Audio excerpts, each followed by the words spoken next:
Hi, Ms. Porter.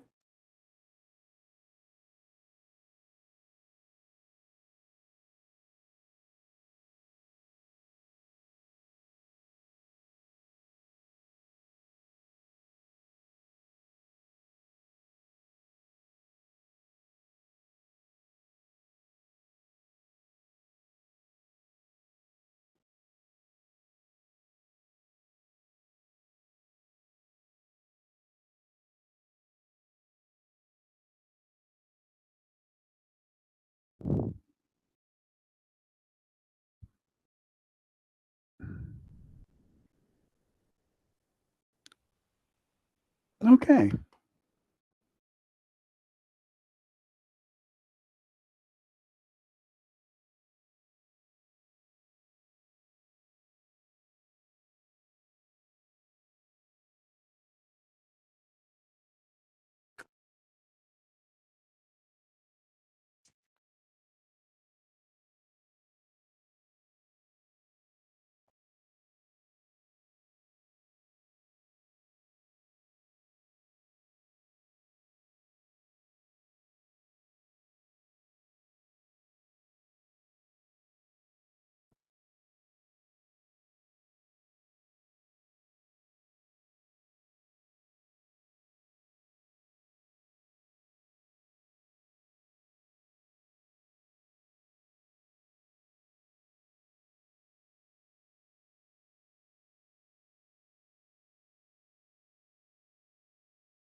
Good evening, everyone. Good evening. How are you? Great, thank you. Evening. Glad to see you here. Good evening. Welcome to our general meeting for April. Good to see you guys are here. 24. Good evening. Good evening. Good evening.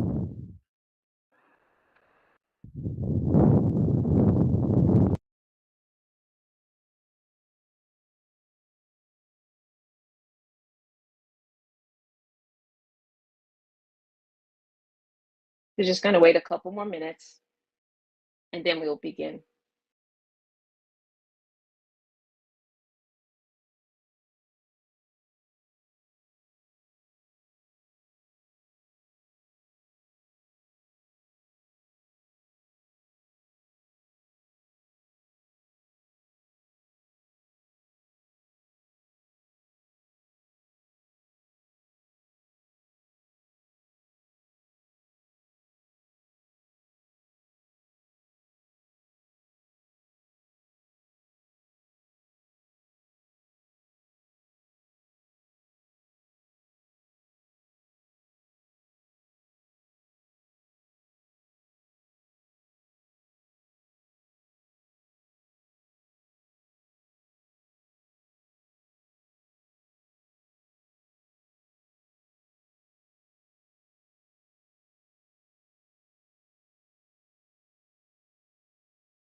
Okay, we're going to begin now. Again, welcome to our general meeting and public hearing for Community Board 8. I'm going to call this meeting to order. It's 6:20. And I'm going to ask Ms. Neal if she can do our roll call, please.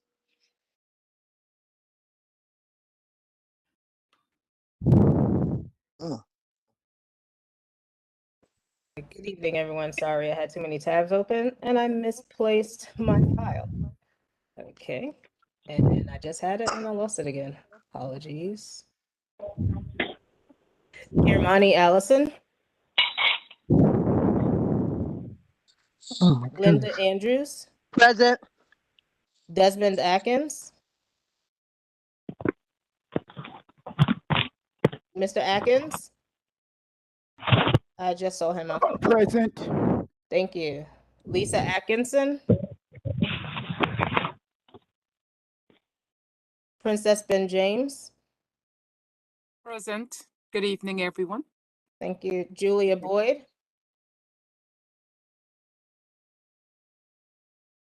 Gail Branch Mohammed? Here. Thank you. Jerry Buchanan? John Buckholz? Robert Callahan? Nora Daniel? Aisha Dotson? Kevin Farley? Andrea Ferris? Drew Gabriel? Good evening, everyone. Was that Mr. Gabriel? No, that's Yes, it Tamika was. Gibbs. Oh, Thank you, Mr. Gabriel. Tamika Gibbs? present. Thank you. Najani Granville? Present. Thank you. Igenie Harris Blindman? Marva Henry? Zerzima Jordan? Present. Thank you. Regina Kinsey? Francis Langley? Here. Sarah, thank you. Sarah Lazar? Murray Lemaine? Present. Thank you. Ferris is Elaine, here. I'm sorry, who was that? Miss Ferris. Thank you. Elaine Mahoney? Calvis Mickelsteins?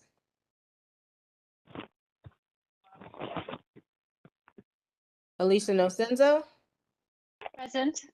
Thank you. Fior Ortiz Joyner? Present. Thank you. Robert Puka? Between January 1st, 2020 and March 10th, 2021. I don't know who's speaking, but can you please mute yourself? Eligible. Wow, okay. Robert Puka? Yaya Raji? Yeah. Thank you. Celine Rosado? Present. Thank you. Adam Sachs? Brian Saunders? Mark Thurton? Greg Todd? Mark is Here. here. Thank you, Mr. Thurton. Thank you, Mr. Todd. Ethel Tyus? Gib Vaconi? Present. Thank you. Eves Villas? Kimberly Watson? Irsa Weatherspoon? Present. Thank you. Sharon Wedderburn? Here. Thank you. Robert Witherwax? Deborah Young? Here. Thank you. Vilma Zuniga? Okay, we currently do not have a quorum.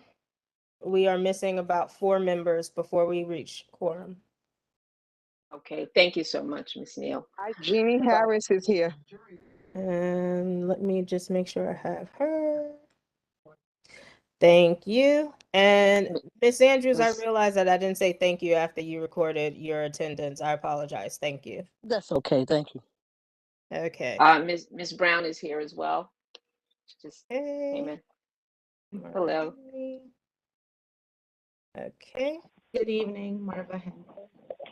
Thank you. We are still missing 2 we need 2 more members still. Yeah. Okay. Okay, so while we wait for our members to come on, can I have a motion of the minutes? Do we have any, first of all, do we have any any additions or any objections to any of the minutes? Okay, Mr. Bocconi has his hand up. thank you. Mr. Bocconi? Hi, I just had my hand up for a point of order. If we don't have a quorum, I don't believe we're going to be able to take a motion on the minutes. Thank you. Chair Weatherspoon, this is Ethel Tyus. Hello, Ms. Tyus. Mr. Buckholz moved and notified us that he resigned a couple of months ago. I don't believe he should be counted. Okay, go ahead. We do not have an official notification from Mr. Buckholz that he's moved.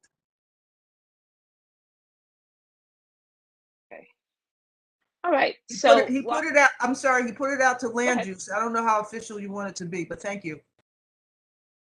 Thank you, Ms. Tyus. Okay, so as we wait for our quorum, we're going to go ahead. I just want to acknowledge to look out for the CV8 newsletter.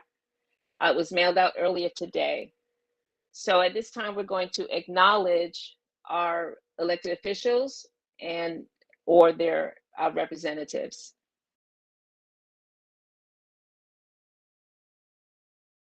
I did notice Mr.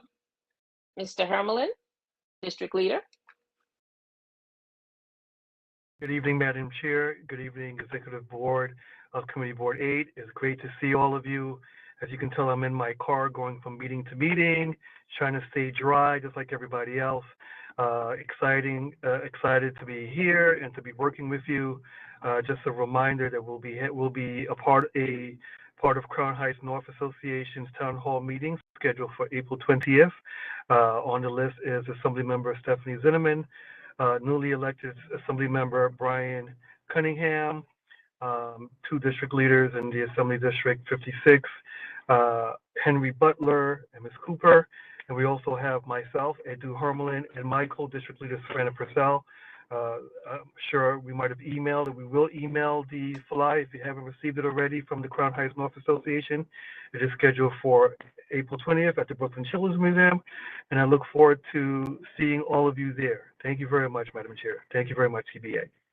Thank you so much, District Leader Hermelin. District Leader Savannah Purcell, welcome. We're not hearing you. Can you hear us? Can you hear us? We can't hear you.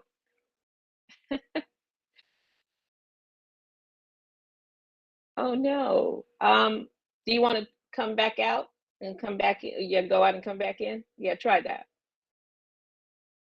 Thank you. Are there any of our elected representatives here? I think I saw Andrew. Andrew, you're here. Did you have any words for us?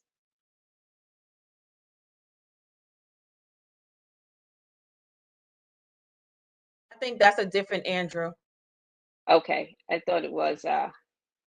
We have Karen. Okay. Oh, Yeah, go ahead.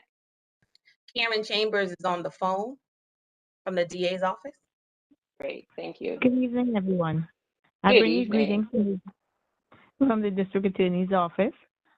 I don't have anything to report right now, but if you have any issues or concerns, you can please call my office. The Action Center number is 718-250-2340. And you can also call me personally, and I will try to help you with anything that you need.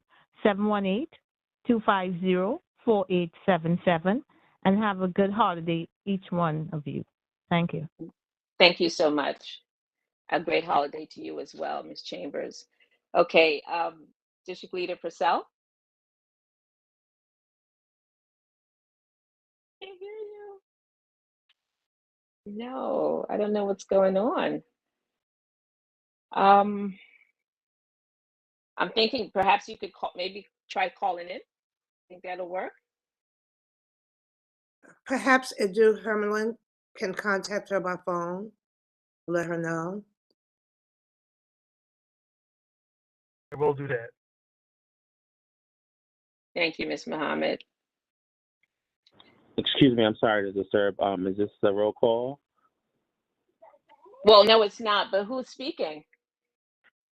Good evening, everyone. My name is Kevin Lawrence. I'm from Assemblywoman Farah Safar Farah's office. I'm the new district organizer. Wonderful. Well, actually, you can say something to our audience. Welcome. Well, good evening. So apologize. I was trying to get in through the web link. It wasn't working, so I just tried to dial the number in. So I am Kevin Lawrence. I'm Farah Safar's new district organizer. I'm just here to let everybody know that if you need anything, you can reach out to Kevin at farah4assembly.com, or you can reach our campaign office at 718-596-0100. And if you need any resources, we are here to help. Thank you. Thank you so much. Thank you so much. Do we have any more of our elected officials on board or their representatives that would like to say a word?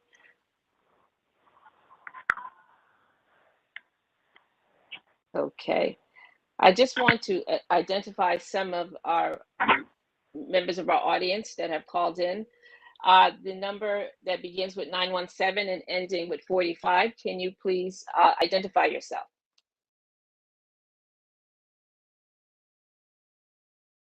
It's *6 to identify yourself. Okay. Hi, my name's Jacob Plassey. I live at 218 St. Mark's Avenue, and I'm here to discuss the R&D foods. Okay, great. Thank you so much. Okay. All right. So we'll meet up with you a little later in the meeting. Okay. Can you repeat his name? Thank you. Yes. Can you repeat your name? Everyone didn't hear it. Sure. It's Jacob. And your last name, Jacob? He's muted again. He's muted. From R&D. Yeah. There Yes. you go. Sorry. Can you hear me? Yes. Can you hear me? Yes. Yes. Jacob Plassey, Plasse. Okay. Thank you so much. Okay. And Ms. George, Ms. Chambers is the number ending 41? Yes. That's what I thought. Okay. And for the number that begins with 929 and ends with 51, can you please start? Oh, you have already. Identify yourself. Thank you. That is Kevin Lawrence from Assembly Farah's office. Okay. All right. Thank you. Okay. So we have everyone settled here. Wonderful. Do we have any other officials that would like to make some comments, give us some information? Okay. Thank you. Ms. Neal, I'm just going to go back to you. I know that Ms. Daniel came in. How are we with our quorum? With Ms. Daniel's arrival, we now have a quorum. Excellent. Thank you so much. Okay. I want to just go back to the acceptance of the minutes. Can I have a motion to accept the minutes, please? I make a motion that we accept the minutes. Tamika Gibbs, second that motion. Thank you. All in favor? Aye. Thank you. Aye. Aye. Aye. Great. Thank you. All right. So now we are going to be moving to our public comments at this time. Do we have any comments? Please either raise your hand or that you can put in the Q&A and we can recognize you.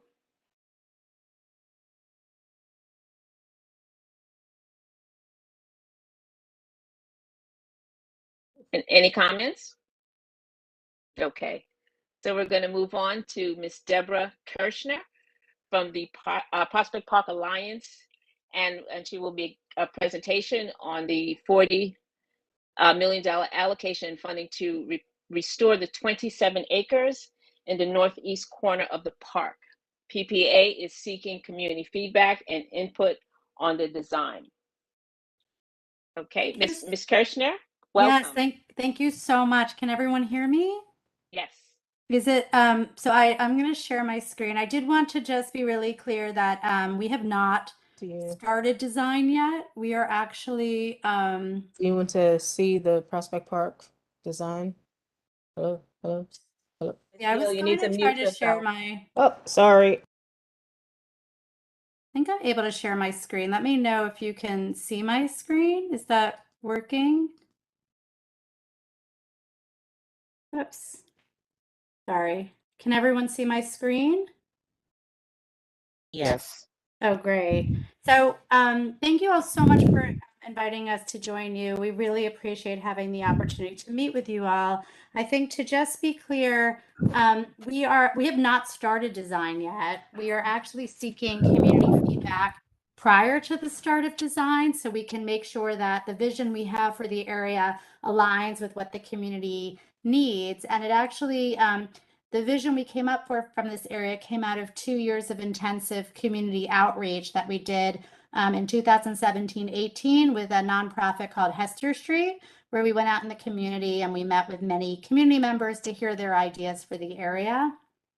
Just very quickly, I just wanted to make sure we were all on the same page with the area that we're restoring. It's the 27 acres of the park that goes along Flatbush Avenue from Grand Army Plaza to just north of the zoo and just east of the East Drive. And it's an area that hasn't seen restoration for over 50 years. And we consider it a gateway to Crown Heights and other neighborhoods east of the park. So a lot of our outreach has been focused on soliciting feedback from residents in these areas. Just to give a little bit of history in the area, when the park first opened, it was actually a children's playground. It had the park's first carousel, and it had something called the children's pool, which was not a swimming pool, but more a reflective pool where children could launch boats or just enjoy the water. And then at the turn of the 20th century, it became a formal rose garden. This was before the Brooklyn Botanic Garden, and it had beautiful flower beds and some decorative fountains. The garden fell into disrepair over the decades, and in 1969, the city chose to restore it. They took out all the flower beds and they put in concrete basins that had a decorative fountain, but unfortunately, those decorative fountains fell into disrepair very quickly after that. And today we maintain the area, the Prospect Park Alliance. We're a nonprofit organization that partners with the city to sustain the park. So we have volunteers and we have horticulturalists that care for the existing landscape, but since it hasn't been restored since in 50 years, it's really in need of a more robust restoration effort. So we have been doing a lot of improvements to the area that you may have noticed. We restored the Flatbush Avenue perimeter. We created new entrances along Flatbush, the first in the park since the 1940s. We're about to start the restoration of Grand Army Plaza. We've restored one of the beautiful archways that leads to the area from Grand Army Plaza. And we've also done a lot of restoration of the woodlands in the area. So there's a lot of projects we've been doing that are leading up to the project that's now at hand. And just very quickly to give you a sense of our timeline, we've already, like from 2013 up and through 2018, we were doing some basic planning of what we could possibly do in the area. We engaged over 2,000 community members on what types of amenities they'd like to see in the area. And then we did these other improvement projects that I mentioned. So now we're at the point where the mayor allocated $40 million in the city's capital budget to restore the Vale. We have a vision for the Vale that came out of all the community outreach we did, and we're seeking feedback on that vision before we go into design. Design is going to begin this spring, and it takes about a year for design. So we're assuming by next spring, the design will be finalized. Then it takes a year for procurement to get the construction team together, and then a year for construction. So we're thinking that the restored Vale will open in 2026. So again, we did a lot of community outreach around the vision for the Vale, what people would want to see in the area. And this map just gives a sense of who we spoke to, what communities they came from, and how many ideas we were able to generate. And so what we heard mainly from the community is they loved sort of the lush, green, sort of rustic nature of the area. They really wanted us to preserve the area as a site that's restorative, that's for more quiet reflection and a focus on nature. They did want to find opportunities to bring the community together through nature play, through small arts and culture gatherings, and ways to kind of bring the community together in that way. And then people wanted some amenities in the area. They wanted more functional, more comfortable, more welcoming. They wanted to see water fountains, drinking fountains, I should say, restrooms. So those were like the three sort of ideas that kind of came out of all of the outreach we did that really helped to shape the design. And what we've come through is the area, the way it's designed right now, almost has like 3 outdoor rooms, just the way that it's constructed. And we see each of those rooms having a different purpose. So we see one area that's going to have a beautiful garden with a sheltered rustic structure to sit underneath, a play area for children that has natural elements like rocks and sticks and stones, and then a gathering area that has some natural seating, and what we're calling a stewardship center, which is primarily restrooms with a small kind of sheltered space for small community gatherings. So another element to the project is straightforward restoration, which is a historic area called the Children's Pool that I mentioned earlier. This part of the project is under landmark regulations, and we're really just doing a strict restoration of it. And it's a beautiful space that's really beloved by birds. So we are going to try to introduce some bird-friendly features to make it even more of a hotspot for birds.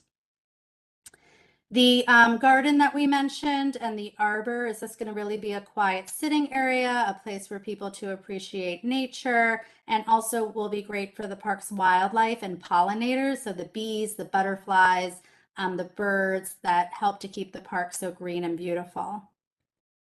The nature play area, it's going to build off what we had done previously in an area called Zucker Natural Play Area. So it's not a typical playground. It's all green. There's grass, there's trees, there's woods, there's rock scrambles. So it's really natural elements for children to really enjoy and have imaginative play. And then the seating area and the restroom, it'll be a beautiful spot for picnics, for small community gatherings, small community performances. The building itself is primarily envisioned as being restrooms, but we are looking at having some kind of sheltered space that the community can access, similar to some of the pavilions we have in the park, that you can get a $25 permit and have the ability to have a sheltered space for different types of gatherings. So that's the main part of my presentation. I think we were hoping, depending on time, to be able to answer any questions or hear from the community if what we're thinking of resonates with you, if these types of amenities are things that you would enjoy and appreciate in the space, and any questions you might have. Okay. Do we have any questions for Ms. Kirschner? Jack Robinson has a question. Mr. Robinson? Hi, yeah. I was just wondering if there was any areas for monarch butterflies. Will you be putting the milkweed to feed and hatch the monarchs? I definitely know that the garden area is going to be a pollinator meadow. So that means it is going to have plantings that are food and habitat for butterflies and bees. So I can't say that specific species, but I'm assuming we will have milkweed, and I can definitely find out and let you know. The planting plans haven't happened yet, but we have a number of pollinator meadows in the park. And I think the idea is to build upon the success of those meadows. Thank you. Desmond Atkins has his hand up. Okay. Yes, thank you for can you hear me? Oh, yes. Thank you for recognizing me. Ms. Kirschner, I'm curious, you just mentioned the last thing about a small event place that would require a $25 registration fee and licensing. What size would that place be? That's what we're trying to determine right now. The area itself is not really tremendous. So we don't have a lot of room for a built structure. I think talking to my colleagues, to be realistic with you, it'd probably be a space for maybe like 30 people. I don't know if you're familiar with the Concert Grove Pavilion that we just reopened or the Peristyle in the park. I know the original concert area along the Prospect Park West. And that's fairly large, but you're not talking about a band shell. No, I'm talking. Yeah, it's on the east side of the park near the Lincoln Road entrance. when you're going towards Lakeside, the ice skating facility. It's just a small pavilion that you could see. So it would be sort of like a sheltered space that probably would hold maybe 30 to 50 people at a maximum. So it'd be more for like, you know, picnics or like a birthday party, or but it would be accessible to the public through the park's permitting process or something similar to that. How many of those type of structures would you be considering having throughout the entire park? Well, right now we're just focused on this area. So this area would have one. We do have two other ones that are popular in the park. One is called like I said, the Concert Grove Pavilion, which is near the Lincoln Road entrance. And then the Prospect Park Peristyle, which is halfway between Park Circle and Parkside and Ocean. So those are the ones that exist right now. We do have other projects in the work that will also give some sheltered space. There's a historic structure called the Tennis House. That's right on Prospect Park West. Right, well, it's off the Park Drive near Prospect Park West and 9th Street. And it's a historic building that has a sheltered portico or a porch. And we have funding to restore it, and it's in the pipeline for restoration. And that would be another sort of sheltered area in the park where people can have a space and be able to kind of get a little bit of coverage from the elements. Would that be close to the original old carousel? Well, the one we're doing right now is in the space where the park's first carousel was. So the one that we're doing now, the landscape we're talking about right now, is where the park's historic carousel was. And would that still be fully functional? Well, we don't have a carousel there now. I'm sorry, I'm adding confusion. We do have a carousel in the park right now that's in the park's children's corner. We do not have any sheltered spaces there right now. So that's the only carousel in the park. So I think I just confused things. I'm familiar. I'm sorry. Go ahead. That's okay. I'm familiar with that area because I know a family that had a small birthday party out there just basically on the grass. And they brought their own chairs and things of that type. But one of the other issues that came up was access to lavatory features and the ability to have trash cans to discard the things that after you were done, so you cleaned up your area. So and I know that the park is undergoing a lot of restoration because I've seen the work that you're doing on the ball fields on the other side of the park. Yeah, I would say to answer your question, that Carousel Lawn is a popular picnicking area. There are restroom facilities in that area, and we are actually seeking funding to be able to kind of improve those restroom facilities. And there always should be trash cans in those areas. So if there's ever a time where you're there and there's no place to discard trash, definitely contact 311 or contact us at info@prospectpark.org because it is a very popular area. So we do try to keep trash receptacles clean and empty there. Okay. I know our time is limited, so I don't know if there's questions about the specific project at hand. I was just about to, Mr. Atkins, thank you so much, but there are actually just a few more people that Right. have questions. If we have time, we'll recircle Yes, back. I have Greg Okay? Todd. Thank you. Madam Chair, I have Greg Todd with his hand up. Yes, thank you. Yes, Mr. Todd? Yeah, hi there. I'm actually on a bus at the moment, so if I fade out, it's because I probably went under a tunnel or something. But anyways, yeah, I thank you for that excellent presentation, by the way. And I'm keenly interested in this area because I first moved to New York in the 70s. It was my big hangout and refuge. And I particularly like what you call the children's garden. And I'm just concerned. I remember the children's garden from the 70s and 80s.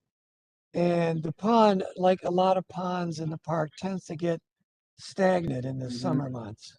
Especially recently, we've had a lot of the warming weather, climate change, the algae blooms, as you know, are becoming toxic. And I'm just very interested in what kinds of measures we could take to try to increase the water movement and possibly even do some like biofilters. I know that Brooklyn College has created an eco-weir somewhere. I haven't seen it yet. I've been looking, but I don't know where they hid it. But the idea is to try to remove some of that excess nitrogen and phosphorus that's creating those blooms. And I'm wondering where we might build something like that in the children's pond area. Yeah, thank you so much, and thanks for your positive feedback. The children's pool, while it does have some water in it, it hasn't been restored in over 50 years, so it doesn't have any functioning circulation system in it. So when we restore the children's pool, which again is sort of that decorative water feature that's really popular with birds, we will have we're going to actually improve it so that it can be a functioning water feature and the water will circulate. And I think we're even thinking if there's ways of recycling water from the park in that pool. So what you see today and the water you see in it today is sort of by default. It's by rainwater, and it's not really a functioning water feature. So the restoration will bring it to be functional with circulation and to keep the water from being stagnant. Right. Yeah. I remember, like I say, back in the 70s and 80s, and it was still, then it was pretty much a functioning pond, somewhat stagnant, but it had gotten to the level of the still water, what is the lull water, where it's just really gotten pretty gross. And so I just, again, I know there's a problem. We have excess nitrogen in the water these days because of fertilizer runoff and phosphorus, et cetera. Yeah, we are definitely working in that. The EcoWeir is still a pilot that's ongoing. It's by Dog Beach if you want to find it, although it's pretty well hidden. So it's purposely kind of discreet. All right. Thanks for the tip. I'll do it. Yeah, of course. extensive look. Thank you for your time. Thanks, Greg. Okay, Madam Chair, we have Elaine Mahoney with her hand up. Thank you, Ms. Mahoney. Thanks, Madam Chair. Thanks, Gail. I'm really excited about the children's pond, the design to restore. That looks lovely. I did have a question about kind of the design choices for changing the pools. I think currently, like the rest of the park is designed with active usage in mind, and I think what was lovely about the Vale of Kashmir when it was functioning, and even if in its current state, is that it seems to be the only space that's designed for passive recreation. And so I'm just kind of curious about the design choices to replicate some of the uses that already exist in the park and kind of lose this historic passive space. Thank you so much. I think we were trying to build upon the historic use of the park. As we mentioned, when it was first built, it was a children's play area. It did become a formal garden. So we're almost like reinterpreting it, but in ways that are much more naturalistic. So we're going to have a pollinator meadow that's, instead of having sort of formal rose beds, we're going to have a natural play area that's focused on water and woods instead of a typical playground. And then, the other area is sort of for lounging. It's a natural seating area. So it's basically just going to be a lawn with some stone seating and some restrooms. So we definitely are seeing, like, when you're thinking about all the different uses in the park, that this area will feel really wooded, really lush, very tranquil. And the types of play that we're encouraging are much more passive in nature. And we also, we have not embarked on design yet. This is just the vision for the area. But in the design, we're going to really try to be vigilant to make sure that, the rustic arbor and the meadow feel very quiet and secluded. Well, not secluded in a bad way, but like quiet and a little bit more reflective, where the natural play area will be kind of buffered a bit so you're not feeling like you have children running everywhere and when enjoying that area. But we did feel these were areas that would be unique to this area, but build upon the types of activities that people really enjoy in the park and what people have enjoyed historically in the area. Right. Thank you. Madam Chair, we have Sarah Lazar with her hand up. Ms. Lazar? Yeah, thank you. I don't know if, well, yeah, this is a question. I really appreciate, oh, I hear an echo. Okay. I appreciate that there are going to be restrooms as part of this. I mean, one thing that connects us all is we all have an excretory system and we all need to use the restroom from time to time. And I just wanted to make sure that that these are going to be free of charge to the public. And I'm curious about what the hours might be because, sometimes people might want to go running, in off hours. And also, I mean, during the pandemic, we all came here to get outside of our houses and there was nowhere else to go. So anyway, I'm wondering if there are more details on this, but this is a good improvement. Thank you so much. They will be free. They're actually going to be composting restrooms, which doesn't really affect like how you use it, but it's good for the environment. Everything gets composted, and it's going to be an environmentally friendly structure that it's housed in. So it will be free to the public. It will be operated the same as every other parks restroom. There'll be a restroom attendant, and it will follow the citywide sort of hours that restrooms have. So, you know, the Parks Department employs restroom attendants. They usually open, I think, around like 8 in the morning, and then in the off season they close by dusk. In the summer season they're open later. There's always a possibility that the Alliance might be able to have more of a staffing structure in place, but we can't really guarantee it. But if nothing else, it'll follow the citywide parks sort of hours for restrooms. But we can also bring that feedback back that having longer extended hours would be appreciated. So Yeah, just for the maximum accessibility for everyone. Thank you very much. of course. Thank you. Madam Chair, we have Glenda Andrews with her hand up. Thank you. Ms. Andrews? Yes, you already answered the question about the playground area because it's going to be like more of a natural, so that's not going to have like the regular playground equipment in the area. It's just going to use the natural area for it. Or you're not going to have any equipment there, right? Not traditional one. I don't know if you're familiar with the Zucker area that we created, but kids love it. So they have Okay. like carved out logs that they can climb or hide in. There's like stepping stones they can run along. There's like logs that they can balance on. There's like a little water feature, like a little pump where you can Yes. pump some water. So even though it's not your typical playground with like a swing and a seesaw and a slide, kids love it, and it's a lot of imaginative play. They'll pretend they're in a castle and they're sitting on their throne, or that they're having a tea party and they'll have their friends around them. So we found it to be incredibly popular. We created one of these areas after Hurricane Sandy because I think there were 50 down trees throughout the park. So it was done very sort of quickly and in a reaction to all these down trees. And it's one of our most successful play areas. So now we want to be able to create one with a little bit more resources and time and expertise that'll be a bit more permanent in nature. I have one more thing, a suggestion, an information board about the birds in the park, because my granddaughter loves to read about the different types of birds that lives in the park, and I think that would be a great addition to the plan.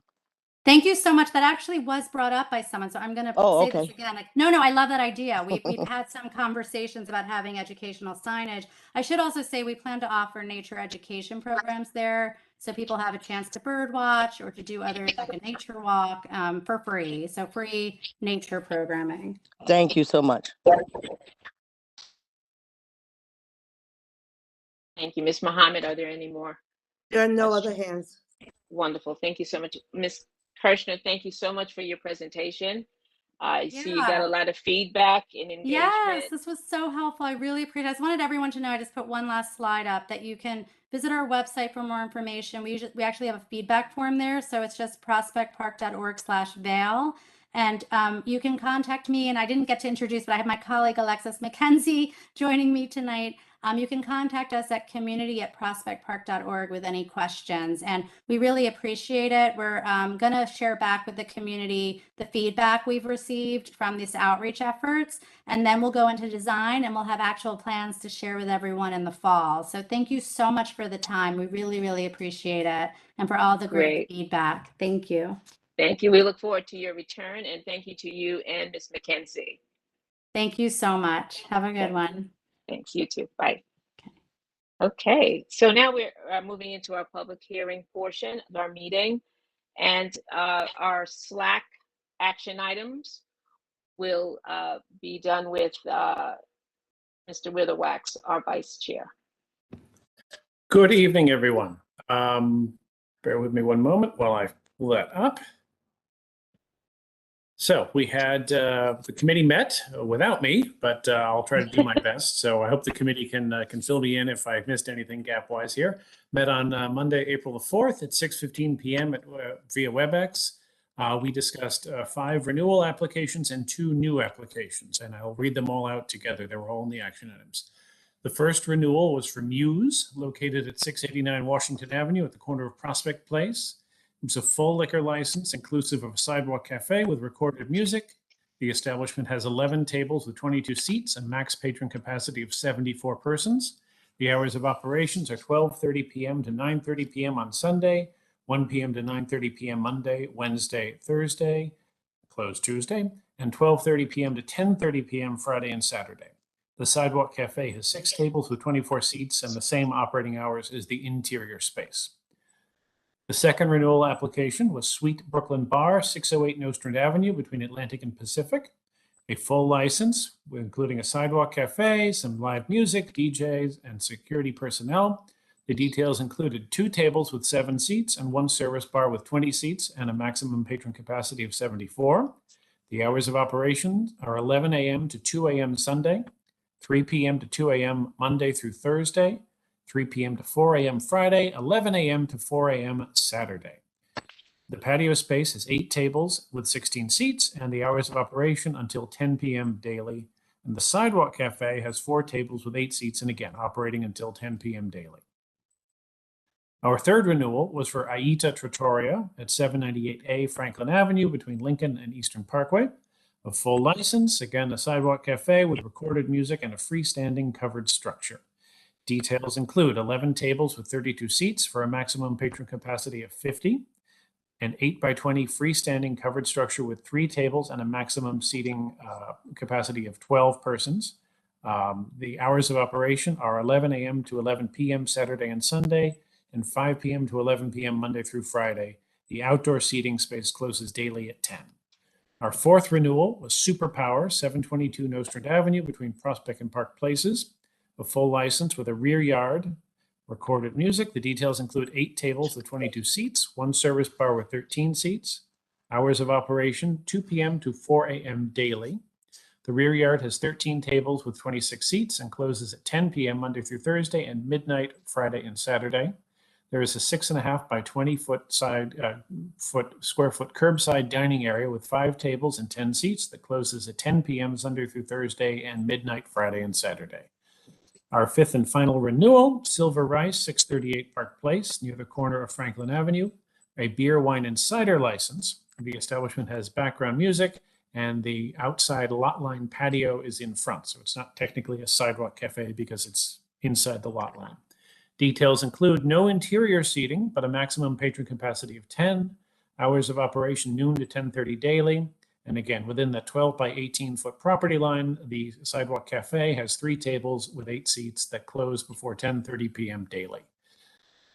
The first of our 2 new applications is for Carbone at 262 Kingston Avenue between St. John's and Lincoln. For a full license, the establishment will have recorded music as background. The details include hours of operation from 11 a.m. to 2 a.m. daily, 5 tables with 20 seats total, 1 service bar, and an outdoor patio or deck with 6 tables and 36 seats, which will close at 10 p.m. daily. Our second and final new application is R&D Foods at 602 Vanderbilt Avenue between St. Mark's and Prospect. There is for a wine, beer, and cider license. There will be a backyard. There will be recorded music. Details include hours of operations from 8 a.m. to 10 p.m. Monday through Saturday and 9 a.m. to 9 p.m. Sunday. There'll be 1 counter with 6 seats. The outdoor patio will have 10 tables and 40 seats operating at the same hours as the interior, and a 10 by 15 foot sidewalk cafe out front will have 3 tables and 12 seats closing at 6 p.m. Sunday and 7 p.m. Monday through Saturday. The committee voted in favor of all of the above applications and hopes that the full board supports its recommendation. Thank you, Mr. Whittle-Wax. Do we have any questions on these applications? Sorry, I do. My name is Jacob Plassey. Yes. Mr. Plassey. Yes. I mean, I'm new to all of this, and I'm thankful for the opportunity to address everyone here at the community board. I live behind R&D Foods. Me and my wife both work from home since the pandemic, and the idea of a place opening that has 40, or I believe you said 40 or 48 seats of people talking and drinking coffee from 9 a.m. to 10 p.m. is pretty upsetting to us. And I know to some of the my other neighbors who weren't able to make it on this call. And I don't know what sort of recourse we have, but I just feel like when I listen to all the other applications, the yards were discussed at like 20 people. The idea of having 48 people like right next to you having coffee and chatting and noshing is pretty upsetting to us, and I imagine it would be to most people.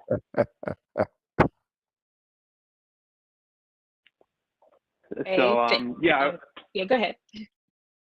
Just I would just love to have the opportunity to discuss whether there's any way to limit the hours or tables, just because it's quite a large period of the day and it's a lot of people. And I've met the people there. They're really very nice people who own it, but it's also not really a matter of being nice. It's not, it's our interests are divergent, and that it's upsetting to me. So I just wanted to say that and see whether there were any options for limiting the amount of people in the backyard. Well, this new license, they are working within what's allotted by the state liquor authority. So if there is an issue in terms of noise, that's something that actually has to occur. But we can't control anything from this end where they lessen the tables. They're working within the constraints of SLA. So we do appreciate your concern. I'm sorry, so go just ahead. So I understand correctly, I have to wait till there's a noise, if the noise is an issue, and then I would bring it up to the community board? Yes, you can, but we can't, we can't perceive there being a problem before it occurs. So, all we can say is just to, we're hoping that the new business would consider your concerns and that you would have a relationship. If there's an issue, that you're able to contact them directly. I wouldn't just run and complain to the community board just yet, but try to work it out with the new business that is looking to come in the community. Yeah, as I said, I'm new to all this process, and I don't know how it exactly works. I just know what the sound of 48 people talking sounds like. So thank you very much for listening to me, taking the time. Absolutely. Thank you for being here. Yes. Madam Chair, we have quite a few hands up. Sure. Let's start with Fior Ortiz. Ms. Ortiz. Hi, thank you. I just wanted to say that before there's a motion on the floor to approve these applications, that I recall there being stipulations for a renewal and a new application, and I wanted to know if those stipulations were met. Yes, they had to redo the application, and it was submitted to the board. And there should have been, I'm not sure, Ms. Neal, did we forward that copy to the group? I believe I did, but give me a moment and I will double check. I thought so. Yeah, I thought so. Sorry, I may have missed it, but I don't recall seeing it. But again, I may have missed it. Thank you. It's okay, you're bringing it up. Thank you. We also have Gib Viconi. Mr. Viconi? Hi, thank you. I just wanted to comment with respect to the application for R&D that although this is a new liquor license application, this business has been on Vanderbilt Avenue for many years, for probably 7 or 8 years or longer. And the reason that there are a large number of seats in the backyard is because they've recently expanded into a space next to their existing business. But they've been on the street for many years and have been extremely community oriented. So I just wanted to make that comment. This is it's a beer and wine license. It's not a restaurant that's going to be open late at night. And I think the opportunity to work with them if there is an issue with noise is probably pretty good. Thank you for that, Mr. Viconi. We have Robert Puka. Mr. Puka? Yes, I just want to make a comment to the gentleman that called about the backyard for R&D. and just to give them a little bit more help. And also, other than, hopefully there won't be any issues, but if there is an issue that you want to, bring someone's attention, you should always call 311 and make sure it gets recorded.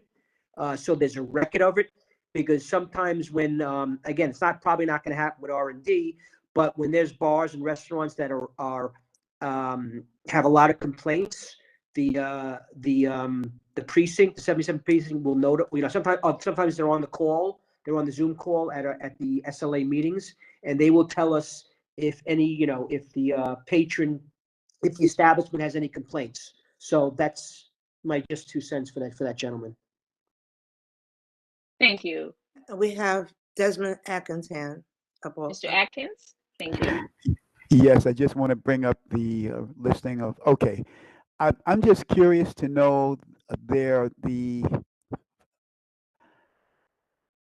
first 689 Washington, Sweet Brooklyn Bar, and Aita Trattoria all appear to have sidewalk seating. Yes. Was it? Are these existing sidewalk seatings? Yes, they exist. Yeah. Yes. Okay, because I'm kind of concerned about Sweet Brooklyn Bar, but all of them basically are at very busy streetscapes. And they would, anytime that you have, I know the businesses want to maximize their commerce, but they're also narrowing the sidewalk. And I'm just thinking that in general, the same time that they are doing the largest amount of outdoor businesses, the time when there are the most number of people on the street. And I'm concerned for the safety of people being able to get up and down the sidewalk. This is nothing new for me discussing this. So I know that the SLAC committee is pretty much in charge of okaying these things, but I don't know how much time they spend considering the safety of these additions or have in the past. I'm not a member of the committee.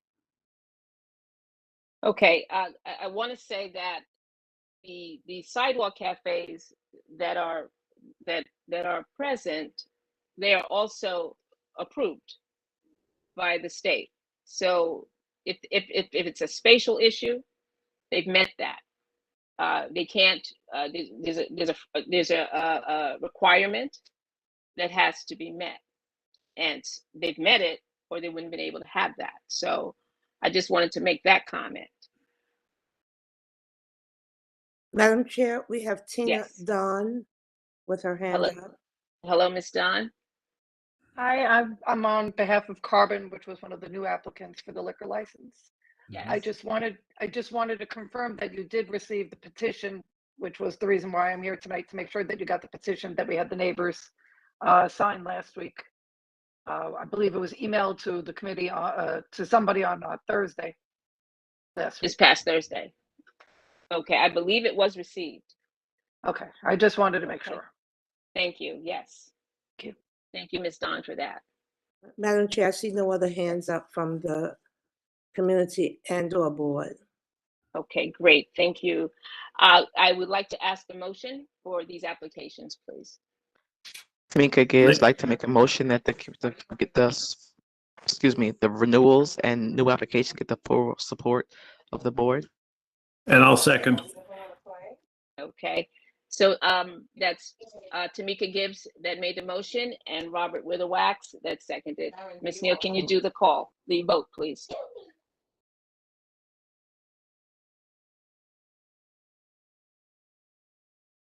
I apologize for the lag in me getting to these files. Kiermany Allison.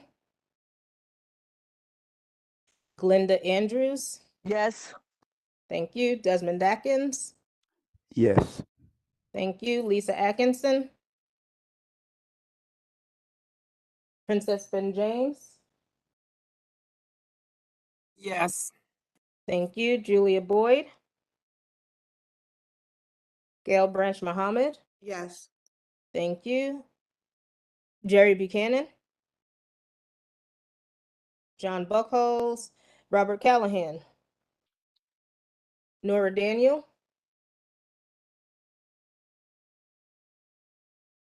Aisha Dotson, Kevin Farley,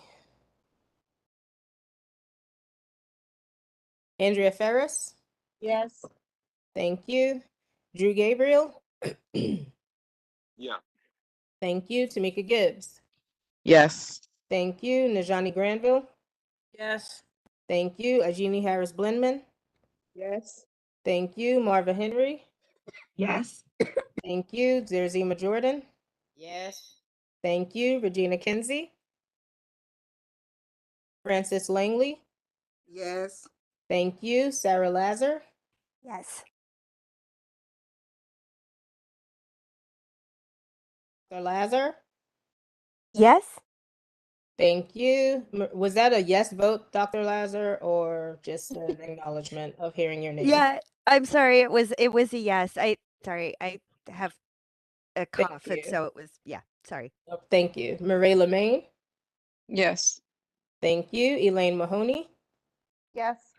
Thank you. Calvis Mickelsteins. Elisa Nocenzo. Yes. Thank you. Fior Ortiz Joyner. Yes. Thank you. Robert Puka. Yes. Thank you. Yaya Raji. Yes. Thank you. Celine Rosado. Yes. Miss Rosado, Wait. are you affiliated with Sweet Brooklyn in any way, shape, or form? Yes. Oh, I have Okay. to. Right. Sorry. It would be a conflict of interest for you to vote yes on this. Would you mind recusing yourself from this vote, please? Yep. I recuse. Thank you. Adam Sachs. Brian Saunders. Yes. Thank you. Mark Thurton. Yes. Thank you. Greg Todd. Yes. Thank you. Ethel Tyus. Yes. Thank you. Gib Vaconi. Yes. Thank you. Eves Villas. Kimberly Watson. Irsa Weatherspoon. Yes. Thank you. Sharon Wedderburn. Yes. Thank you. Robert Witherwax. Yes. Thank you. Deborah Young. Yes. Thank you. And Vilma Zuniga. The motion passes. My computer is doing something wonky. I believe You have that's 28, 26. 28 in favor and 1 recused. Thank you. Great. It's not giving me a number. I appreciate you, Mr. Witherwax. Thank you very much, Ms. Neal, and we thank the continuing business relationship for those who have been in the neighborhood and those that are coming in. So we appreciate you and we wish you the best. Before we go to committee reports, I just want to acknowledge two of our assemblymen, Brian Cunningham, as well as Tony Herbert from the mayor's office. Would you like to say a few words to us, please? Mr. Cunningham? Hey, good evening, everyone. My apologies for being off camera at this time, not in a position to be on camera, but did not want to miss an opportunity to just greet the board and the chair and all the board members on the incredible work you do at Community Board 8. My name is Brian Cunningham, as mentioned, and I was recently elected to the New York State Assembly to represent Crown Heights, Prosper Leopard's Gardens, and Flatbush. Our district office has reopened this week, and we are located in the old district office at 330 Empire Boulevard temporarily until July 1st. We will give you the new address once we have a new office. And just so folks have a phone number where they can contact the office, the phone number is 718-771-3105. Again, that number is 718-771-3105. We have 4 staff members who are in the office, ready, willing, and able to serve this community. We had just completed our New York State budget, which was about a week and a few days late, but we did get the budget passed, and we are currently on a recess for the next week or two, doing a lot of work in the district, connecting with small businesses, community leaders, and then looking forward to getting back to Albany in May to complete our legislative session. If there's anything that we can do as an office to support this community board and to answer constituents' concerns, please feel free to reach out to the office. Again, our address is 330 Empire Boulevard, Brooklyn, New York, 11225. And again, that address will change after July 1st. And our phone number is 718-771-3105. Lastly, I'll just give my email address, which is cunninghamba@, nyassembly.gov. And I look forward to serving this community over the next couple of months and the future years to come. Thank you very much, Assembly Member. Now we will hear from Mr. Herbert, the Mayor's office. Thank you so much, Madam Chair, and to the Honorable District Manager, to the board members. Thank you for this opportunity. Again, I'm Tony Herbert. I am the Brooklyn Borough Director from the Office of the Mayor and this Community Affairs Unit. I look forward to serving you on his behalf. And as you know, the mayor tested positive for COVID, and it's our hopes that he's going to be back in the mix by this Saturday. But as you know, there's no way of sitting him down. He's very involved in everything that's going on and hosting a series of Zooms and WebExes and press conferences direct from Gracie Mansion. So I extend every invitation to you guys, whatever information you might need, please feel free to utilize me as you see fit. Just a real update, the mayor has actually proclaimed June 19th, the Juneteenth official holiday here in New York. And as you know, Juneteenth, for the most part, has been designated as a paid city holiday. This will take effect immediately this year on June 19th and recognized on June 20th. Juneteenth marks the anniversary of the day federal troops arrived in Galveston, Texas, in 1865 to announce that all enslaved people were free. And 2.5 years after President Lincoln issued the Emancipation Proclamation. So we're honored to be able to participate in that. And I know of a number of events that's going to be taking place. So I'll be able to share that information with you as well with regards to the Juneteenth celebrations that's taking place. And I believe one in your community board. Also, the mayor's in the mix with the 100 days of getting stuff done. He just gave that announcement. And he released a list of his key accomplishments, demonstrating ways in which his administration, our administration, has got we're able to get things done. And feel free to go to nyc.gov and look for the mayor's news article that lists everything that he's laid out. So you're more than welcome to go to that. And last but not least, we all know about the tragic situation that happened over in Sunset Park. The mayor actually dispersed all of his resources, all of our agencies on the ground. I too was dispersed to Lutheran Hospital, where I sat with 5 of the victims. 2 had went into the operating room of the shooting victims, and also was able to comfort probably about 4 or 5 of those that have suffered some smoke inhalation, 2 of which were pregnant women. One was several weeks into her pregnancy, the other 6 months. So we've actually adequately have provided whatever resources they might need access to, and have been aggressively moving about. And as some of you may have known, I've been very active over the years dealing with the issue of gang and gun violence, not only throughout the city, but particularly in that of Community Board 8, 16, and 17.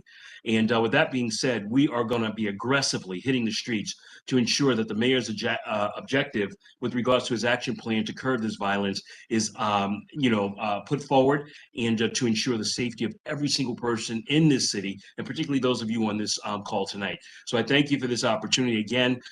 If you should feel the need, I will extend my information again once to you. I'm not sure where the chat is on this particular WebEx thing.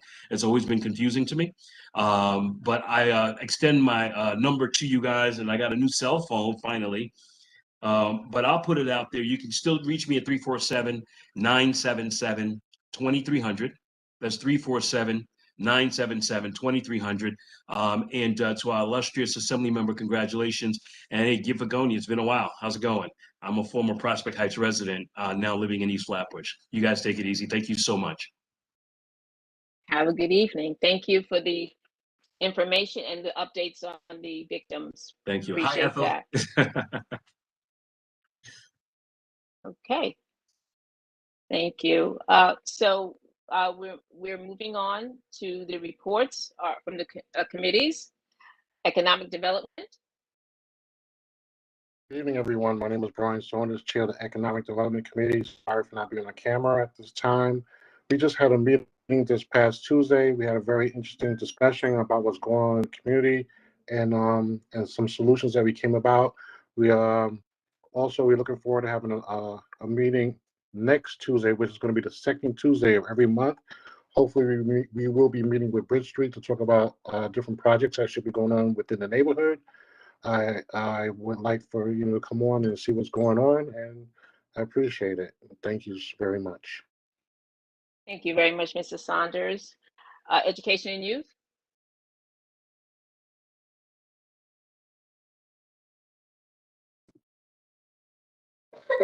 Hi, good evening. I think Nora has a work obligation that has taken her away from the computer. Please excuse my voice.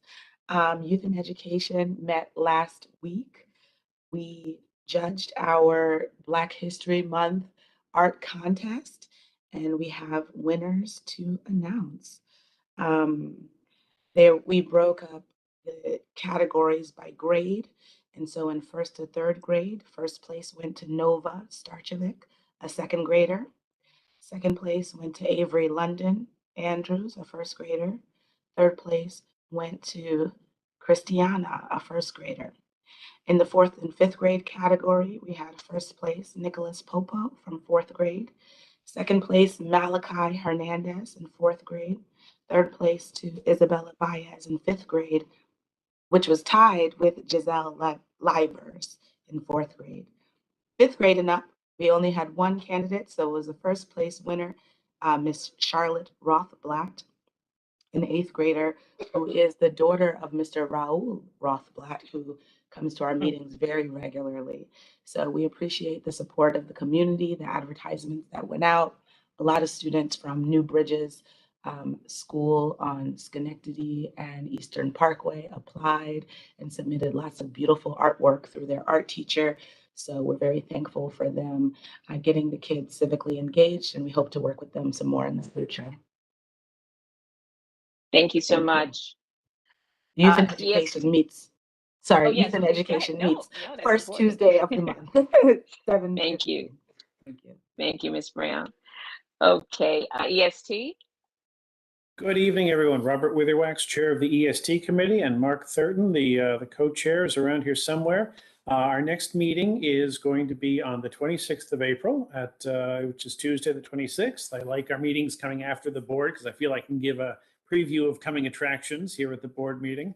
We're going to have a very interesting meeting. We're going to have two visits by DOT. We're going to have DOT is going to come and present on the progress on the Eastern Parkway median and crosswalk project, which is going on between Rogers Avenue and Buffalo Avenue, as we gradually, and I unfortunately emphasize the gradually, bring organized and regulated crosswalks to the median and to the north-south avenues along the north side of Eastern Parkway. DOT will also be coming out to present on expansion of City Bike. So if you are interested in either one of those topics, please join us on Tuesday the 26th. We will also have some regular committee business. The committee members should watch their inboxes from me this coming week. It's never too early to start planning for the next year. We've had a very successful year doing our committee business so far this year. We've got a couple projects which are going to wrap up hopefully in May, but also in May, we're going to organize our agenda for the next board year for 2022, 2023. So watch out for some email from me on that. But I hope to see as many of you as possible on the 26th. Thanks very much. Thank you. Health?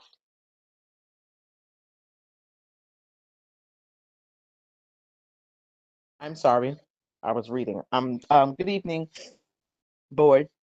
I'm sorry, my camera's not on, as I'm not able to do such. Our last meeting was held March 17th, 2020, where our topic of discussion was sickle cell. March was Sickle Cell Awareness Month, and I actually still hear a lot of the communications going on, public announcements going on about sickle cell. Our next meeting will be held on Thursday, April 21st, at 6:15. We will have a representative from, that's what I was doing in the middle of, from the North Brooklyn Coalition Against Family Violence presenting. We invite everyone, and we encourage everyone to come out and help us with planning for our next upcoming season and our upcoming events. Again, next Health and Human Service Committee is Thursday, April 21st at 6:15. Please check the local CBA website for the WebEx link. Thank you. Thank you. Housing? Good evening. The Housing Committee met last night, and one of the major topics of discussion was the fact that on Tuesday, two of the proposals that had been lingering for a while were approved. Those were for 1034 Atlantic and 870 Atlantic Avenue. And our city councilwoman was very much in favor of them. So I understand that they were approved Tuesday by the Subcommittee on Zoning and Franchises and the Council's Land Use Committee. They will head next to the full legislature where, given Hudson's support, they will almost certainly be approved. I understand that she also mentioned the fact that there would be a community rezoning, but she has not come forth with any details because the details are being worked out at this time. Also, one of the things that I think we can be happy about is the fact that 35% of the 200 or so apartments in each building will be set aside as affordable. Nearly all the affordable spots will go to those making between 40 and 60% of the area median income. So that means that that would be families between 38,000 and 57,000 a year for a family of two. And a small portion will go to those making 80% of the area median income, or 76,000 for a family of two. So a lot of our members are very interested to see exactly what that community rezoning will entail. The other thing I wanted to mention is the fact that the eviction moratorium is finished, or I should say is over. And it's presenting a problem because all of those people who were given, because of the right to counsel, were supposed to get attorneys. The problem now is that even though they're entitled to those attorneys, there are not enough attorneys to help them. And it seems that one of the principal judges in charge doesn't have a problem telling folks that if they don't have representation, the cases will be heard anyway. So it might be something that could be remedied on the state level if they also had something for right to counsel. But to my understanding that the funds may actually be available on the state level, but they may not have been allocated, especially for that particular reason. So if the funds are not allocated for right to counsel, they could be used for something else. Basically, that's my report for last night's meeting. And we look forward to meeting again in May, which would be the day before our full board meeting, which would be May 11th. So we're looking for everyone to come out. Thank you. Land use? Good evening, everyone. I hate seeing myself on camera. I'm just saying that. Good evening. We had a very busy time since the last time the board met as a body. The Land Use Committee has met 3 times.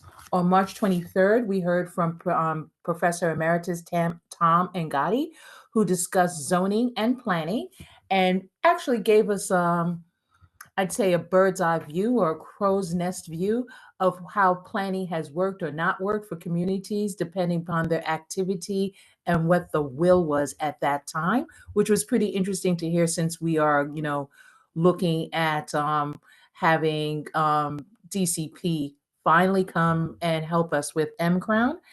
On March 31st, we also had a meeting for the M-Crown subcommittee, specifically to discuss what will happen or what could happen or what could we do if DCP did not approve an M-Crown rezoning in the near future. And I think that thanks to Mr. Kevin Williams, who was our guest, one of the things that everyone around the virtual table realized, it is quite an expensive process.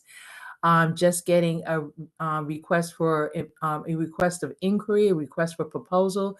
We're looking at $1.5 million, and I can tell you the community board does not have those funds.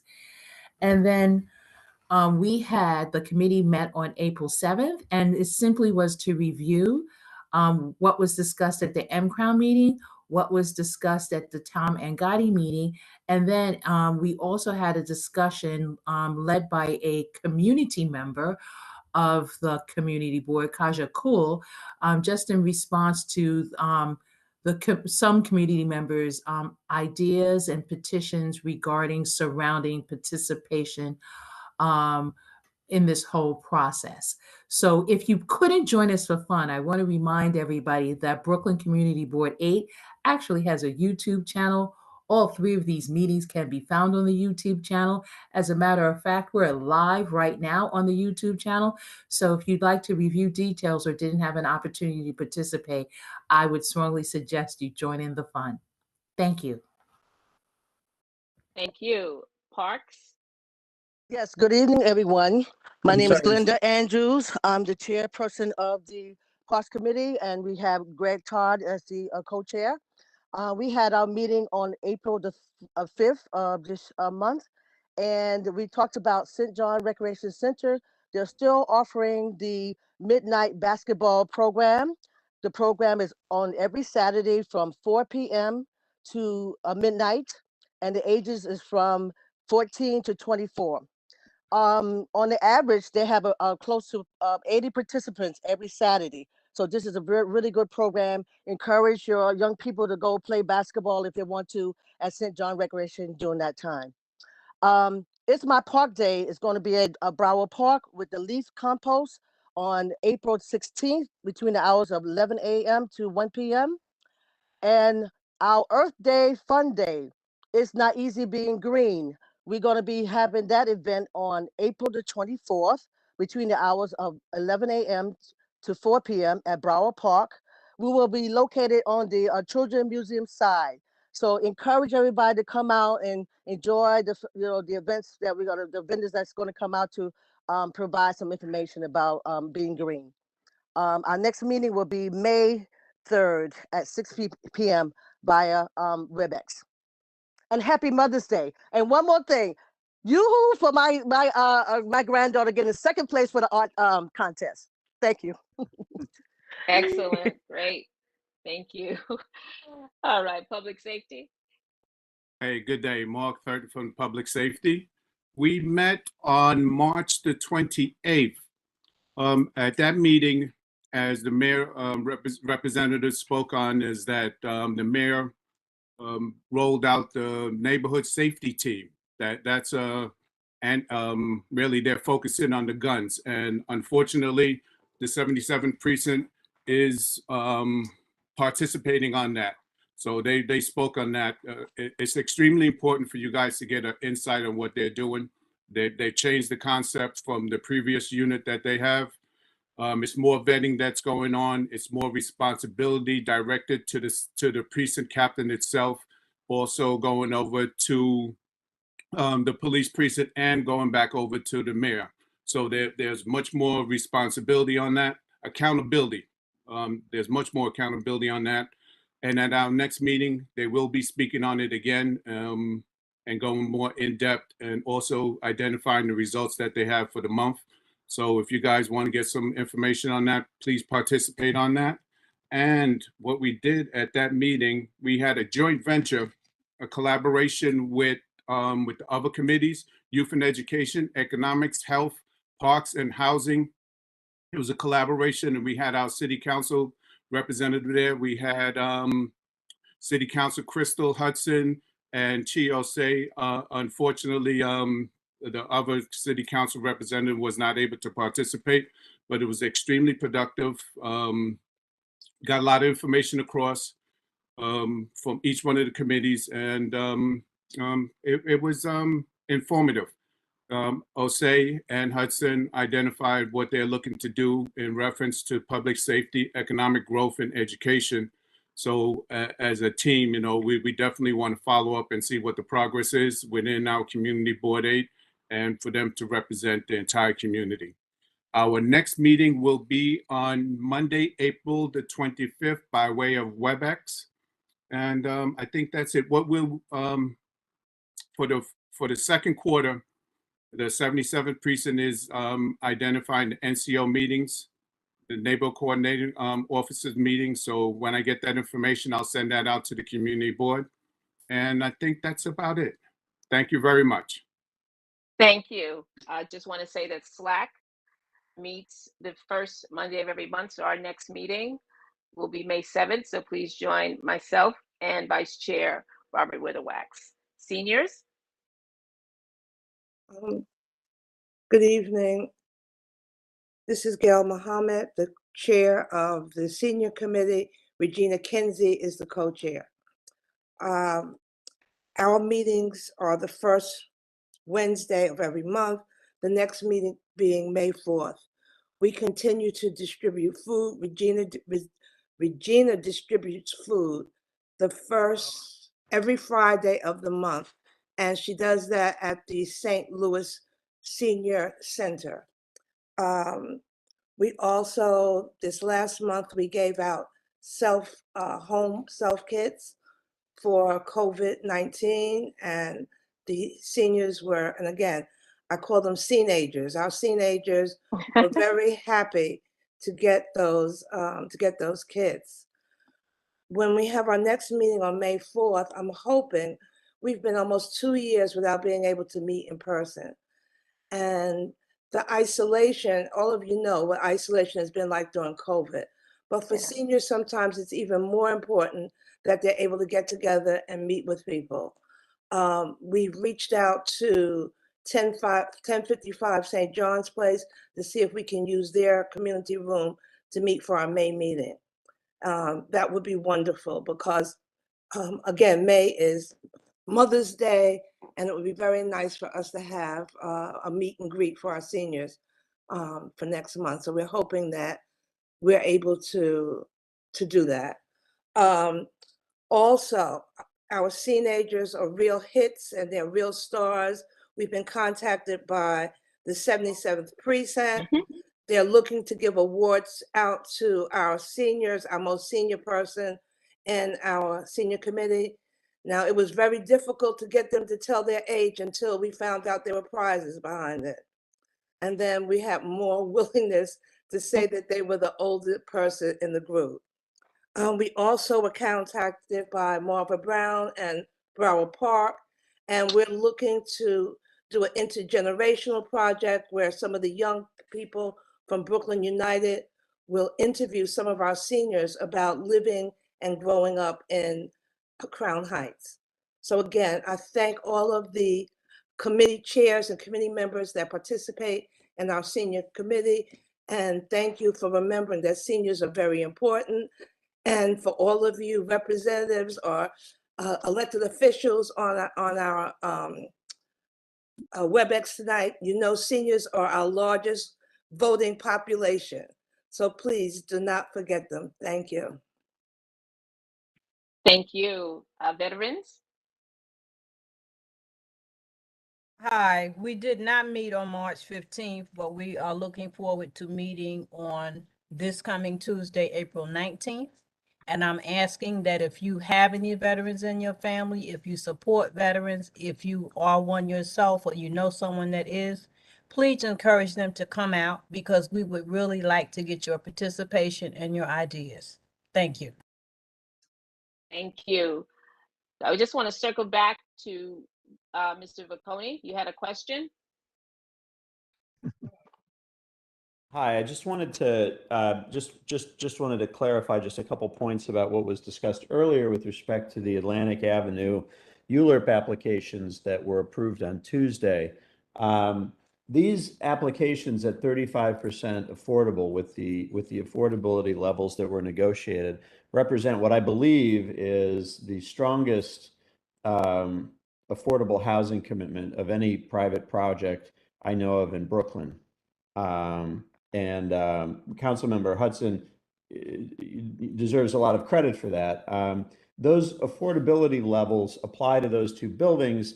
The neighborhood rezoning itself is still open with respect to the level of affordable housing. Today, if it happened, the affordability levels would be set based on the current MIH law. Councilmember Hudson's statement indicated that she was interested in trying to perhaps improve upon that. So I think that process will be very important to many people who live in this community. After the many years the community board has been working on the M Crown project, to see that it's now moving forward into a neighborhood rezoning is very exciting. And I'm looking forward to seeing that being led by the Department of City Planning and the council member's office. Thank you. Madam Chair, we have a hand up, Francis Langley. Good afternoon, Langley? everyone. I want to evening. say to Gail and Grandma Hands, the food that we got today, we had enough for 45 people today. You know, I work with the seniors at St. Louis Senior Center. So thank you, Gail, and everybody else who helped out. So we fed 45 people today, and we didn't have anything left over. That's great. Thank you. Ms. Muhammad, Yes, any we more? have Greg Todd's hand up. Mr. Todd? Yeah, a couple things. I just noted that the EST committee said that there is a reworking of the crosswalks along Eastern Parkway. And it just reminded me that tragically there was a gentleman killed, I believe he's struck by a police van on Schenectady and Eastern Parkway. So I think that kind of highlights perhaps the need for some reworking. I know Schenectady and Eastern Parkway, Utica and Eastern Parkway is a horrible intersection. And Greg, just to butt in, yeah, that happened, and also that very same day there was a crash on Nostrand and Prospect, I think, where a father and two children almost got run over and were able to get out of the way. So traffic violence is around us and is real, and our committee is trying to do everything we can to highlight these hot spots and help DOT find solutions to them. But thank you for bringing that up. Okay, Rob. I had one other. Hello? Yes, go ahead. Yeah, I had just one other comment. From what I was able to discern from the article regarding Councilmember Hudson settlement on these two ULURP approvals was that there was going to be a community, some sort of community group impaneled or gathered or input sought prior to the rezoning that the city planning was going to be engaged in. Anyway, so there's going to be preliminarily some kind of community outreach done to inform the city planning about what the community wants. So we're all eager to see exactly what form that's going to take. Madam Chair, we have a hand up, Helen King Denman. Yes, hi, good evening. Good Can evening. you? Hi.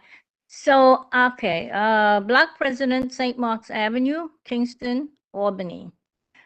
I'm getting in touch with you concerning this park. The park is on St. Mark's, here in the middle of the block. Many have asked me to ask you or whomever it should be or could be, would like to do away with the park at this time, because they're saying to me, and I see it now also, the park is no longer serving the reasons it was created in the first place. Right now, it's just a breeding ground for negativity. There's been some more shootings over here last week.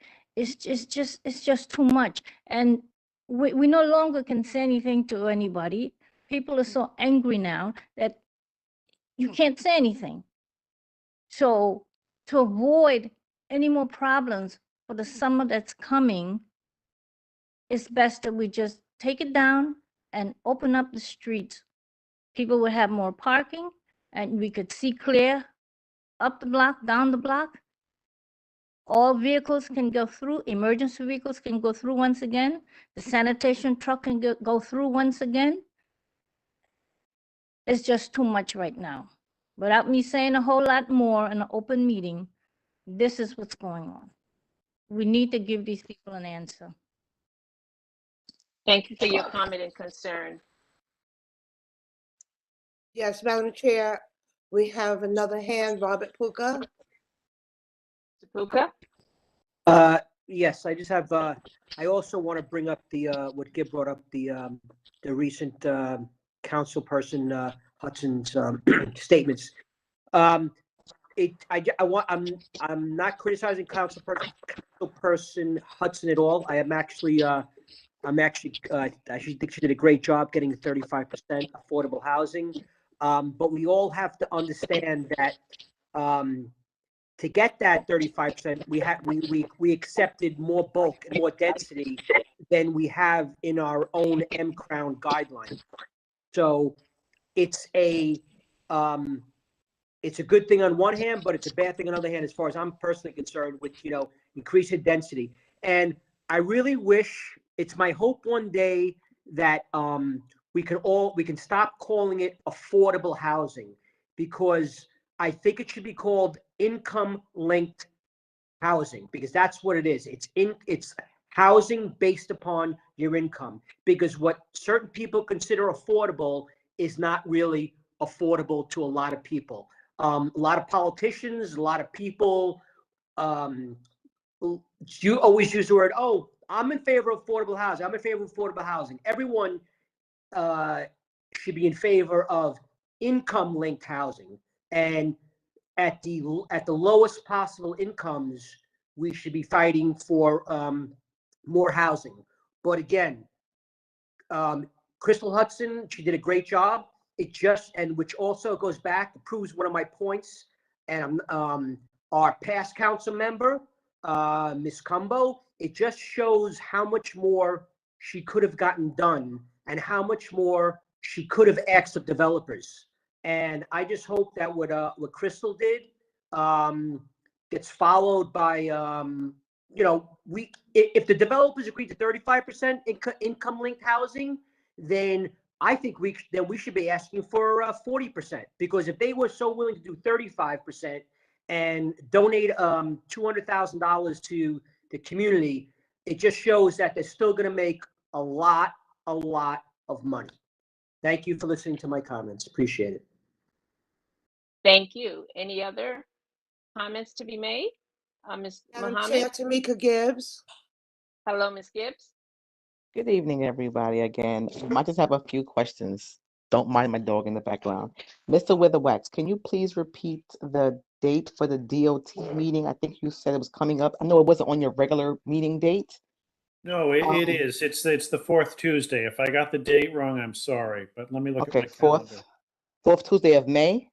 No, of April. So the 26th of April. Next week. I mean, 2 weeks. Okay. April.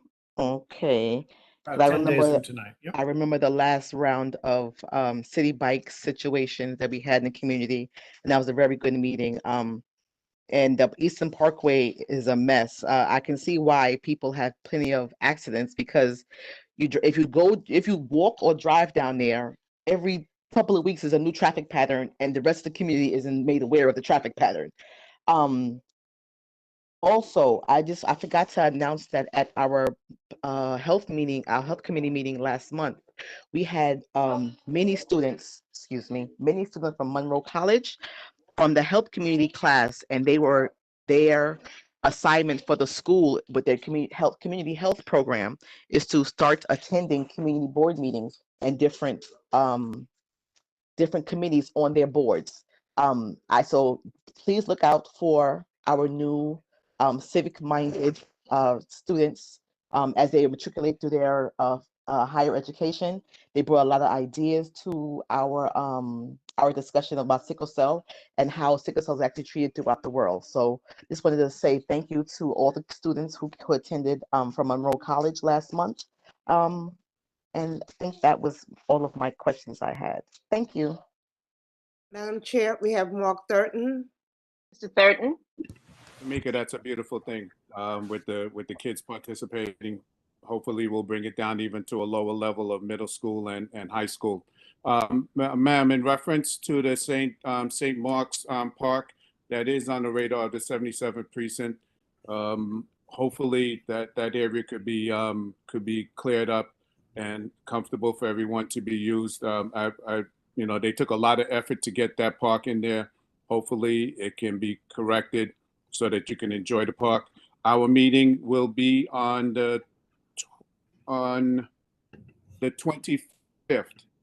at the public safety meeting. The deputy inspector will participate, and you can address your concerns at that meeting, and online and offline. So you have an opportunity to speak with him, and He's very responsive, so I hope you can participate in that meeting. Thank you.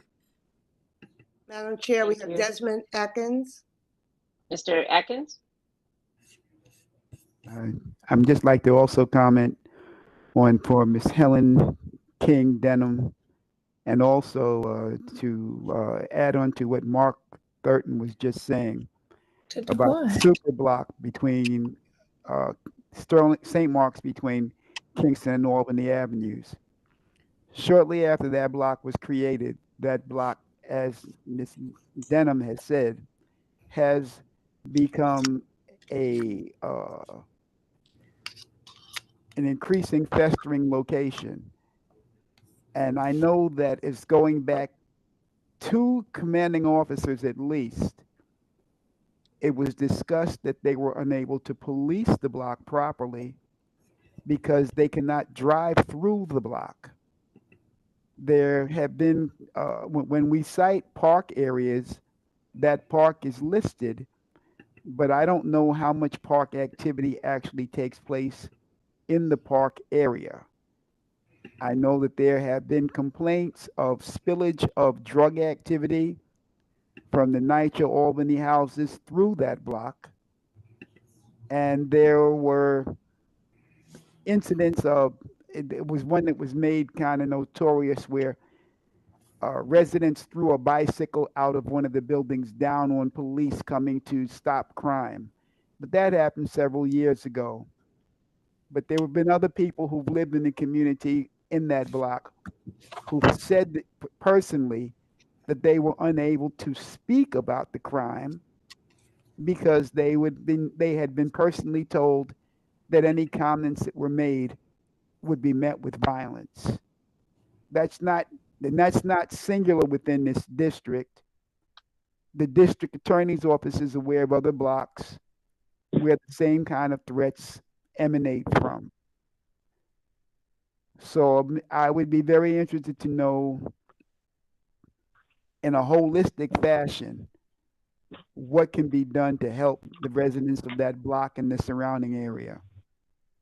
That's all. Thank you. Madam Chair, Yes. we have Excuse Linda me. Andrews. Ms. Andrews?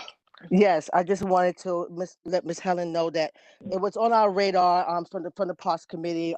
Ms. Jerry Buchanan brought the information to us since January, and we have reached out to the Park Commissioner for Brooklyn, and he's reached out to Chi Ozzie. He's supposed to be reaching out to him also, and Mark Thurton with the public safety is aware of that, like he just said. So we are aware of what's going on, and I would like for you to come to our meeting. Besides the police, the public safety meeting, come to our meeting on May 3rd to further discuss this, because we already had a letter sent out to discuss some of these details about the park, about the playground too. Hello. Thank you. Yes, Madam Chair, we have Sarah Lazar. Ms. Lazar? Yes, thank you. Following up on the community planning process that Greg Todd had mentioned, Tuesday's vote was not only a vote on 2 rezoning applications, but there was also the Department of City Planning decision to go forward with the community planning process. And there's the M-Crown plan. There are a lot of members of the community who signed a petition asking for a community planning process. And I think a lot of people are very interested in knowing what the process is going to be, because Councilmember Hudson talked about doing the process in a different way than has been done previously and elsewhere in the city. Especially since community planning processes have had trouble getting traction, and we're hoping that everything will be different. So I was wondering what might be the appropriate way, if the community board would be able to reach out and officially request a briefing from the council member on what the process for this plan, or what the planning process would look like, because a lot of us are very interested, and want to participate, but we all want the participation to be as broad as possible and to include more people than tend to show up to community board meetings specifically. So yeah, Madam thank Chair, you. might I be able to answer that? Please do. Thank you. Ms. So, Wedderburn. for those who don't recognize my voice, this is Sharon Wedderburn, the Chair of the Land Use Committee. The reason why we haven't talked about the engagement processes and how, when, where, will, format, length, engagement, breadth of engagement is because it is indeterminate at this point. So given all of the conversation that we've heard in the community board meeting, which anybody can participate virtually, and if they don't have access, then, one of the things that's happening is that we will, beginning next September, I believe we'll be meeting in person again. So that's one significant change. But the process is really going to be a DCP process. Of course, collaborating with the councilwoman and of course, collaborating with the M Crown Committee. And we're quite aware of the number of people who are interested in this process. So what I will say to you now is that it's not a matter of being opaque. It's a matter of not having a plan at this moment to be able to share with the community at large. Oh yeah, I definitely, I understand that. I know that it doesn't exist yet. I was just wondering if the community board would be able to request that a briefing come to us when that process has been decided upon. Sarah, I'm so sorry. I realized that you weren't present during the times when we had a large project before. You were not a resident of this community, but certainly there are large meetings that happen that are open to people. And as the planning process unfolds, there is great communication to be had and many opportunities for participation. Thank you. Ms. Muhammad? Yes, I see Robert Puka's hand up. Yes? That was from before. I don't know how to Okay. unraise it. How do I unraise it? You just did it, or You someone did did it. it for you? I did it for him. Oh, okay. Thanks. Okay. Ms. Muhammad? Do we have any? I see no other hands here, sir. I see a hand from Jack Jonathan. Robinson. Jonathan, Jonathan? Yes, thank you. and then Mr. Robinson. Okay, I'm- thank you in that order. Thank you. Hi, I'm Jonathan Gibbs, and I live on Eastern Parkway, right at Schenectady and Utica, like between Schenectady and Utica. And I wasn't going to say anything earlier because I've only been on a few of these meetings and listened. But then I heard the talk about Utica and Eastern Parkway, and then I saw the comment and the question and answer talking about the dollar vans. And I've lived here since 2015. I'm a transplant, and I don't like moving into neighborhoods and then dictating to people their culture. And it seems like the dollar vans are very much tied to the culture of this neighborhood. So I'm just wondering if we could consider, some kind of, instead of calling the precinct, calling the cops, kind of work to preserve the culture. Like I wasn't even going to speak up, but it just rubbed me the wrong way. So that's all I have to say. Well, thank you for attending this meeting and for speaking up. We appreciate that. All voices should be heard. Madam Chair, I see Kim Robinson's hand up. Ms. Robinson? Kimberly Watson, I'm sorry. I'm sorry, Ms. Watson? Mr. Robinson first. Mr. Robinson. Oh, okay. Okay. Good evening, everyone. We got two Robinsons. We need more Robinsons. Good evening. I was the one that asked the question about the intersection of Utica and Eastern Parkway. I saw an elderly woman trying to go over because the dollar vans were just sitting in the crosswalk. She had her shopping cart going out onto Eastern Parkway to try to cross the street. And then today I saw a mom with her stroller and young children doing the same thing. It's just a matter of time before that turns into someone getting hit. So I don't know why the dollar vans are blocking that intersection of Eastern Parkway and Utica. People cannot cross the street and they're going out into oncoming traffic just to be able to cross the street. So I understand the culture aspect of it because it is a big part of Utica Avenue, Flatbush Avenue in Brooklyn. Being a person that's born and raised in Brooklyn my entire life, but I do see a problem when people are trying to cross the street and going out into moving traffic just to do it because there's dollar vans sitting in the crosswalk. Yes, that is a problem. Yes, Thank you for Madam that, Ms. Chair, Watson. Jack Yes, Robinson. okay.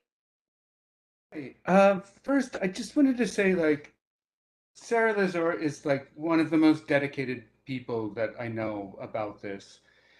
She wants to know more. She learns, she helps, she does every little bit of everything. So, you know, maybe lay off of the little tiny personal snidbit stuff. The second thing I would like to offer, if you would like, I run meetings like this. Like I not don't have to talk in them, don't have to do things, but to be a producer of the meetings, to say that, oh, this person is a presenter, they get the Q&A whenever somebody wants to talk to a presenter. I know that the whole thing of chat is up and, is, but at least we can run a meeting like professionals, because we're running a meeting like a bunch of people running around like crazy right now. Like, the Q&A does not work. The presenters aren't getting the Q&A. A presenter can't give you information that they want to give you. And unless you're sitting there writing down www. And whatever they're saying is useless after that. After they give this wonderful, thoughtful thing, and they say, if you have more questions, email me. And they can't put that in even Q&A. Like, I would be happy to help to produce a meeting. Not like don't want to take over. I just want to technically could help if you would want. Just offering. Thank you for your offer. Any more questions or comments? This is Gail Muhammad. I'm going to raise. I don't even know how to raise my own hand. Jack, I guess what you're saying is that I've been doing a wonderful job.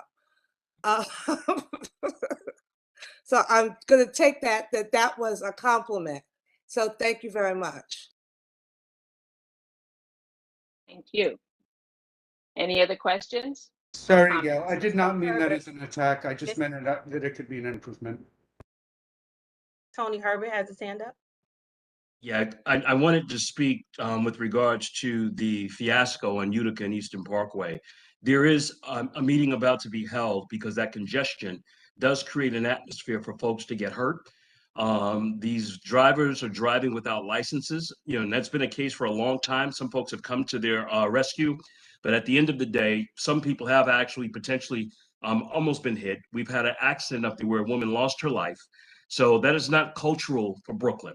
That is a mishap that has been put on for a long time, and nobody paid attention to it. So the mayor is asking us to make sure that the community is safe. So that is one of the things I'll be meeting with the 7-7 and the 7-1 about as it relates to that congestion up there that's going to cause somebody to lose their life once again. Thank you, Ms. Henry. Yeah, and just in response, sorry, I think also, Mr. Herbert, we have to get more buses on Utica Avenue, right? The reason why there's so many dollar vans there is because there's not enough buses to take people from, even the 4 train down Utica Avenue. So when we're talking about how are we going to provide a service, keep our community safe, then the resources have to be allocated from the city as well. So that's something that transportation MTA has to look into. Right, and let's not confuse that with the fact that safety is first. At the end of the day, we just can't let people just be, all willy-nilly running up and down our streets. I've almost gotten hit like 3 times. I refuse to ever take those dollar vans because, truth be told, they're unsafe, they're uninsured, and people's lives can be put in jeopardy. So even if the offset, we can definitely talk with MTA and transit, but at the same time, we can't afford to just keep letting that go by and afford the opportunity for somebody else to lose their life because somebody wanted to just kind of let them slide by because they thought it was cultural. Can't do it. Thank you. And Mark Thurton, did you have a question or comment? No. Okay. Yes. Excuse me, Madam Chair. I see Robert Witherwax has his hands up. Okay, Mr. Witherwax. Yes, I'll defer to Mark. I'll let Mark go first. Okay, go ahead, Mark. I just lowered my hand because you did call me. Mr. Herbert, when you say we, who are you referring to that's going to be meeting in reference reference to the Utica Avenue concerns. I will be the first person initiating the conversations to see how I'm going to escalate from there. Thank you.